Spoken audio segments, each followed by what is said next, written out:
All right, thrill seekers, buckle up because today we're diving into a face-off of epic proportions. Two giant pendulum rides, one legendary, one brand new.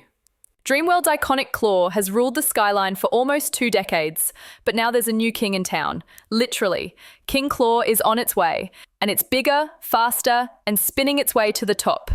So how do these two swing-powered scream machines stack up? Let's break down the stats, the size, and the scream factor to find out.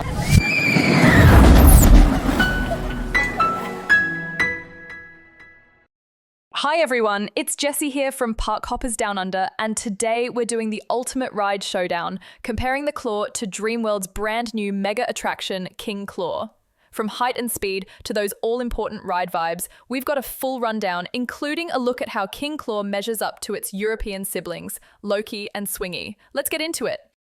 First, let's rewind to the beginning, because the Claw has some serious legacy status. It opened back in 2004 and became one of the most iconic thrill rides on the Gold Coast.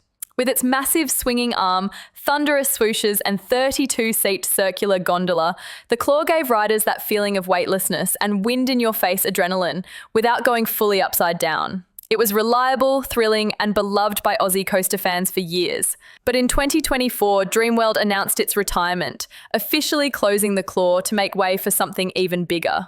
Enter King Claw. Construction kicked off in January 2025, and let's just say things are moving fast.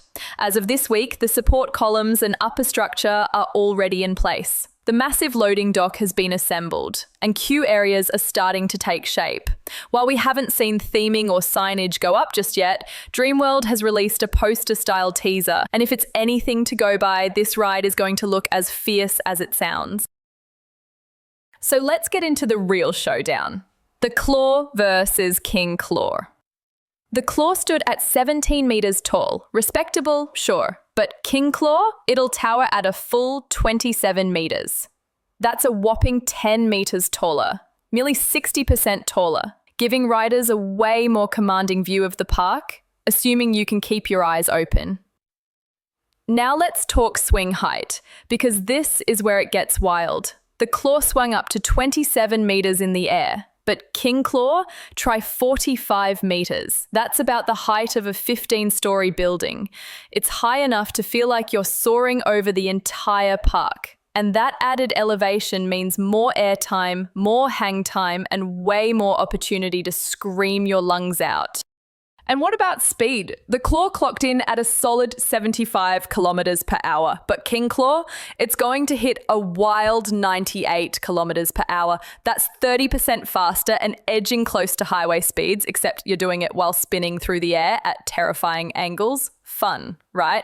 Speaking of angles, both rides hit a 120-degree swing arc. That's the standard sweet spot for gyro swings and gives you that gut-dropping pendulum feel. But here's where King Claw levels up again. The Claw's circular seating stayed fixed. You'd face outward, swing up and down, and that was that. But King Claw, it's got a full 360-degree rotating gondola. That means while the massive arm is swinging you side to side, the platform you're sitting on is also spinning, creating a dynamic, disorienting ride that's different every time. Capacity-wise, the Claw had 32 seats. King Claw will fit 40 riders per cycle thanks to its larger gondola design. And with a faster loading system using single-seat shoulder bars, it's expected to cycle up to 900 riders per hour.